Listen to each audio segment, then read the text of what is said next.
random derby and have like an attraction for that same club. This is TWG and how I started to like Feyenoord.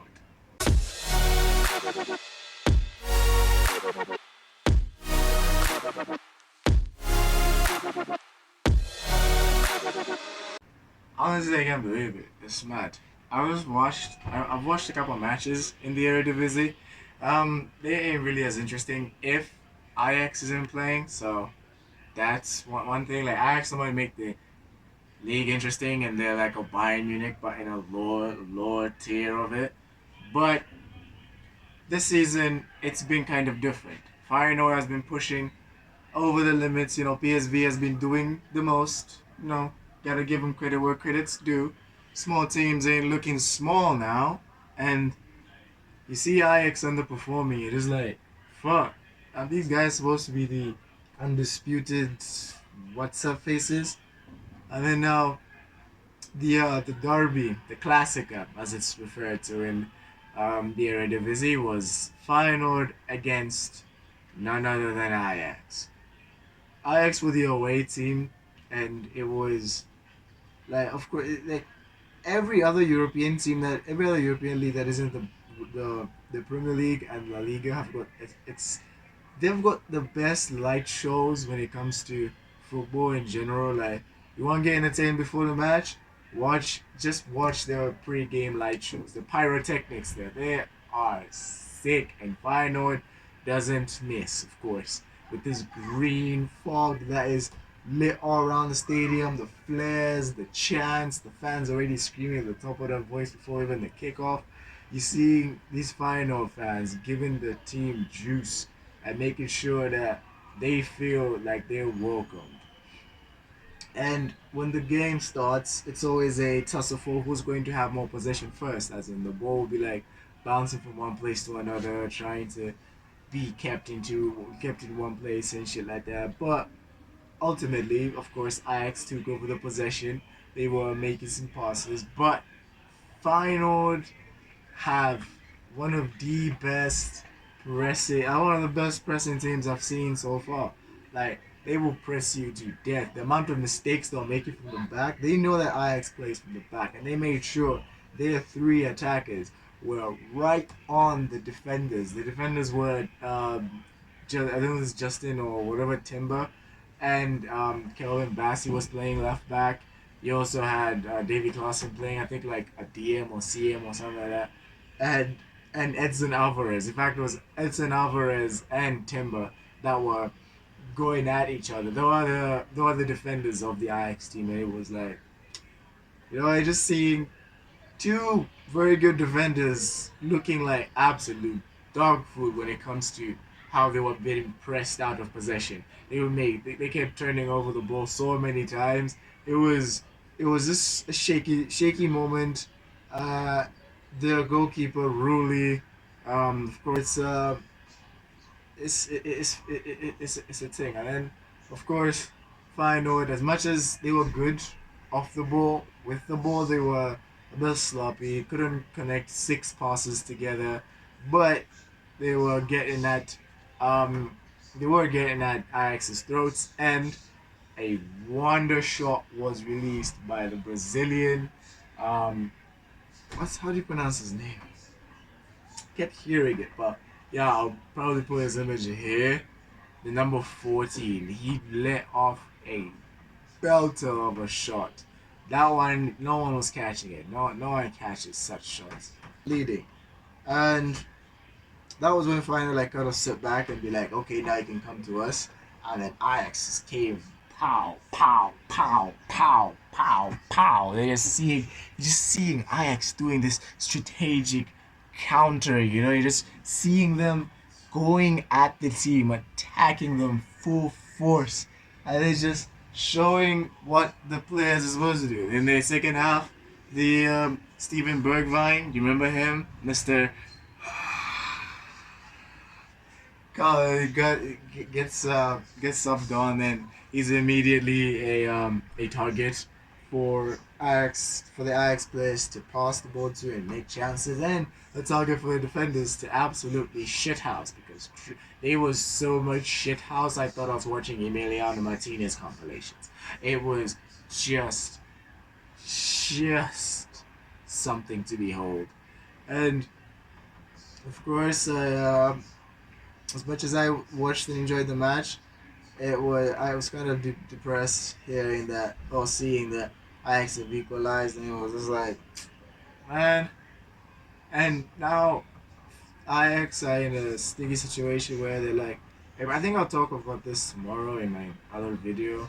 Cause talking about random football stories. Yes, I'm making that a series, so subscribe if you want to watch that. I think you've heard the loud thing telling you to subscribe. If you haven't, you're gonna hear it again and again.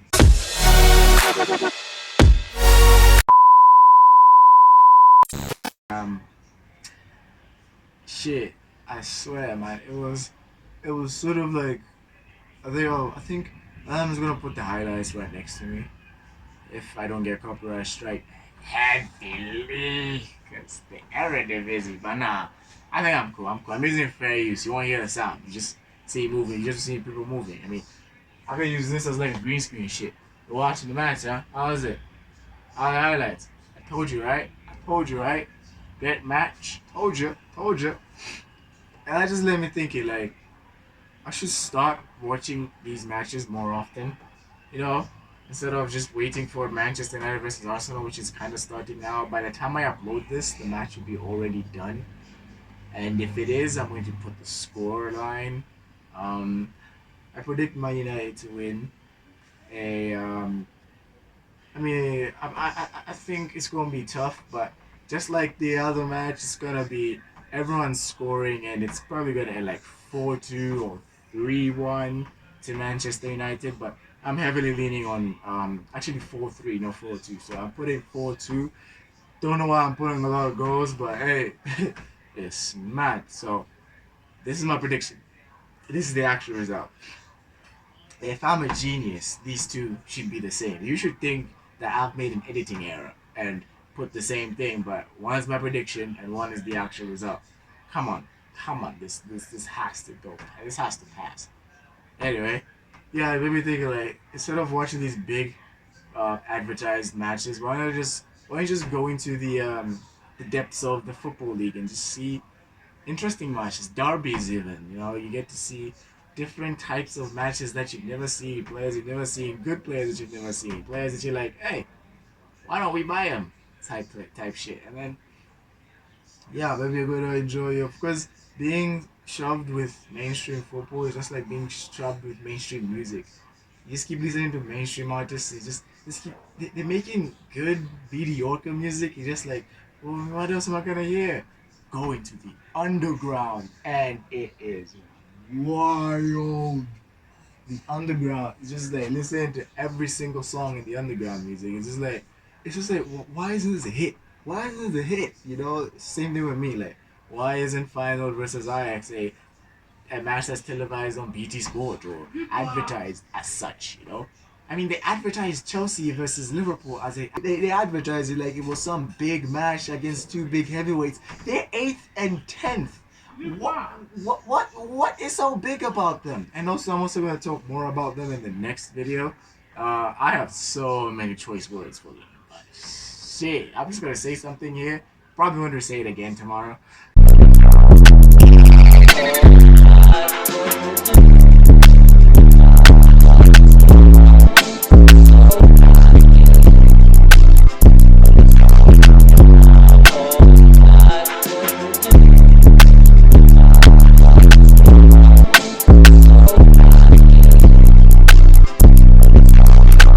Like a friend of mine, yes, this is me talking about actual situations. I do have friends. It don't look like I have one, but I do. Uh, he's he's got the thing of he knew Luis Diaz before any one of us did. He used to talk about him and compare him to like Quaresma at Porto, and then you just be like, nah, man, this nigga is just he's nothing. He's not gonna do shit. And then Liverpool find him out in the Champions League. He does a madness against Liverpool. club signs him, and now he was, until he got injured, like a vital tool in the replacing of of Sadio Mane. He has that thing now. He knew Diaz before any of us. He probably knew Mudrik. He's like one person who I could call a football hipster. Yeah, if you watch this, but you know yourself, you're a football hipster, mate. That's it. You're a football hipster. But instead of being a football hipster, let's just be a football hungry fan. Football hungry fans. Let's look at other matches and be like, instead of looking at other matches, be like, I can't watch this. I'm going out. Why don't you like watch them with excitement now? Watch them with intent. Watch them with, oh, this is actually a a tabletop match. You know, this is a derby. This is a this. What's the derby about? You research. Oh, it's like this. Oh, nice. That's how it's supposed to be. But yeah, that's like rant on how I like Feynoord, or I don't know if it's about Feyenoord. I think half of it was Feyenoord, the other half of it was like fuck or whatever came in my head. Oh, I'm not supposed to be insult. Anyway, I don't care. We just hit 30 subscribers. This is supposed to be like my 30 subscriber special. I know it's not that big, but I mean it's so special. I'm so like gassed. I have 30 subscribers. I grew this uh, from basically just nothing to something, you know. And I'm pushing forward. I want this 30. Just more zeros be added on this 30. So by 10 years, 10 years, I'm at a comfortable 30 mil. 30 million subscribers is like one thing. First, of course, you gotta hit 300 after this. Then after this, I want 300. After 300, I want 3,000. After 3,000, I want 30,000. After 30,000, I want 300,000. After 300,000, I want, then I can get the 30 million that I need. Anyway, this is your boys WG. Thank you so much for 30 subscribers. And as always, I don't have an outro. Bye.